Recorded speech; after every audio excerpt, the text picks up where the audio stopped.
नमस्कार।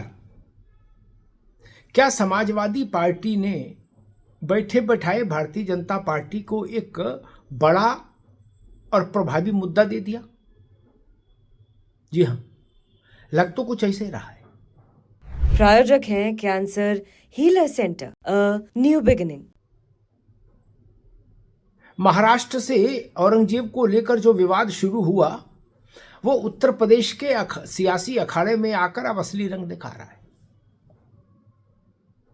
भारतीय जनता पार्टी ने एक स्पष्ट लाइन ले ली है औरंगजेब के खिलाफ और औरंगजेब के समर्थकों के खिलाफ एक सीधा खुला मोर्चा। खुद मुख्यमंत्री योगी आदित्यनाथ ने इस धारा को बल दिया है। विधानमंडल के पटल पर खड़े होकर उन्होंने बेहद तीखा रुख अख्तियार किया है इस औरंगजेब विवाद पर।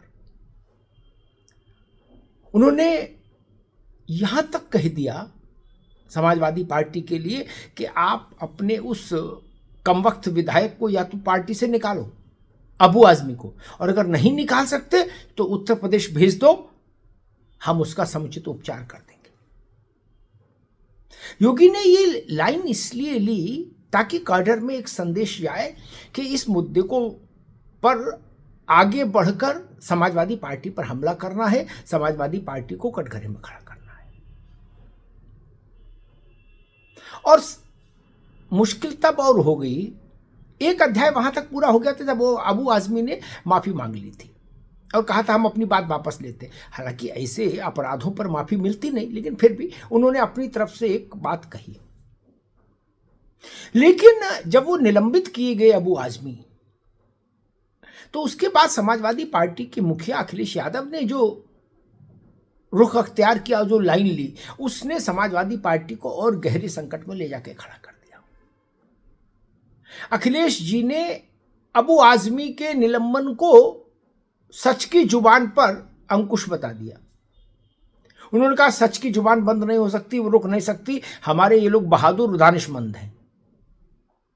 इसका एक अर्थ ये भी हुआ कि अखिलेश यादव ये कहना चाह रहे हैं कि अबू आजमी ने जो कुछ कहा औरंगजेब को लेकर वो सच है।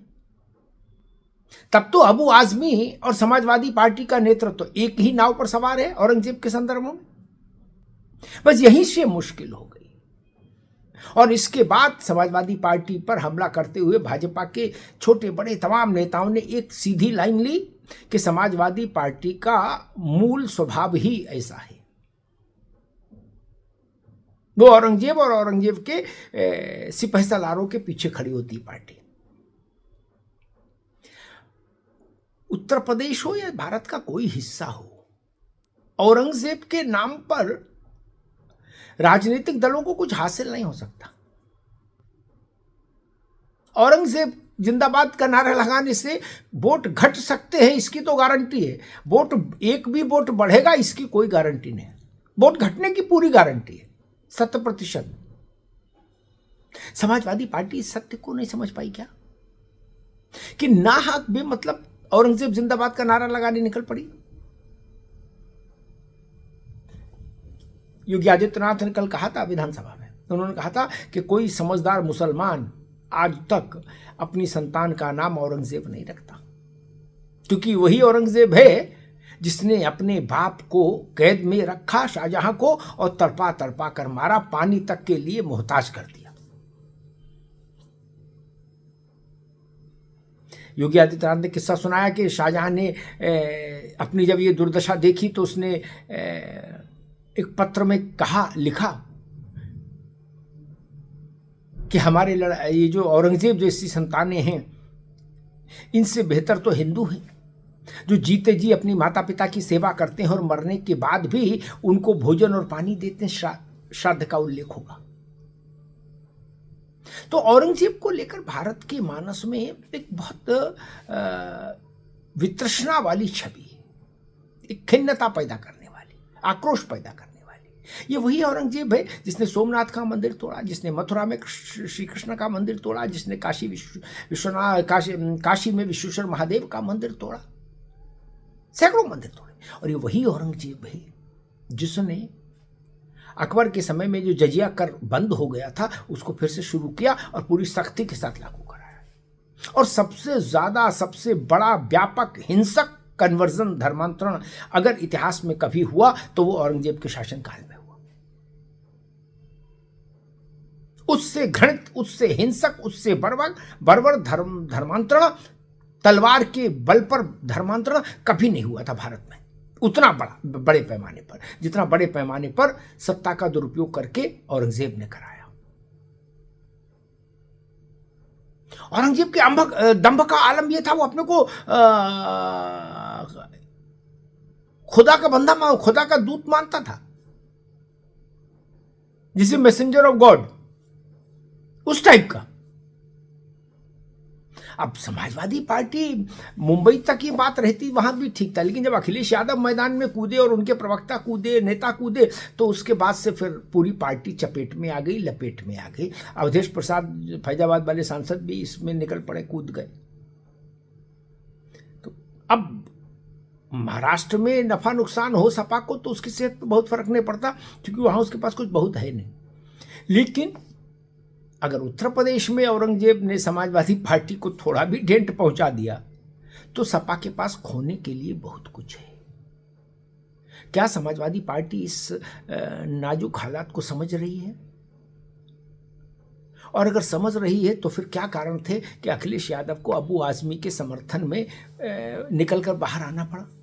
अबू आजमी को छोटे नेताओं के भरोसे भी छोड़ सकते थे अखिलेश जी, लेकिन ऐसा नहीं किया उन्होंने। वो खुद निकले और उन्होंने कहा कि सच की जुबान है, यानी जो आजमी बोल रहा है वो सच की जुबान है।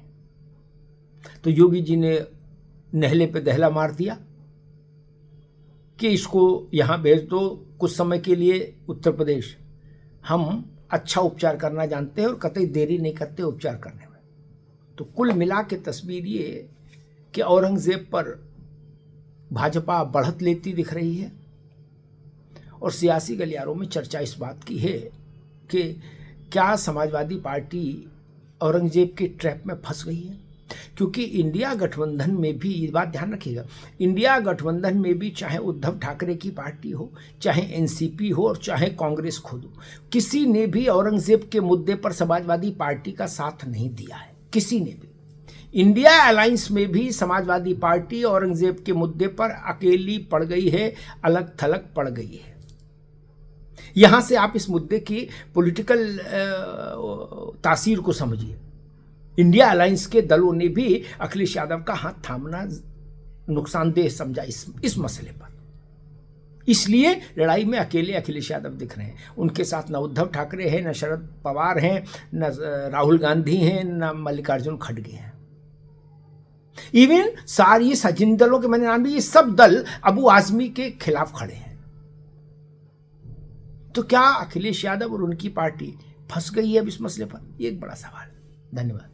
प्रायोजक हैं cancer healer centre, a new beginning.